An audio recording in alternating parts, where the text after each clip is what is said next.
In this video, I'll show you how you can redeem your V-Bucks in Fortnite.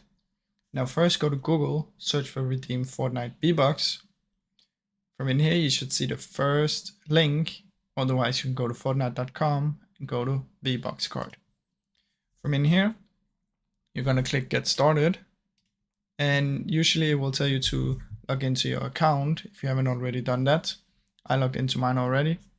Now, once you're logged in, you should see this page and it will tell you that since you're already logged in, you need to enter the code. So from here, you should already have your Fortnite code ready. It can be something random. You're going to type it in, you're going to click next.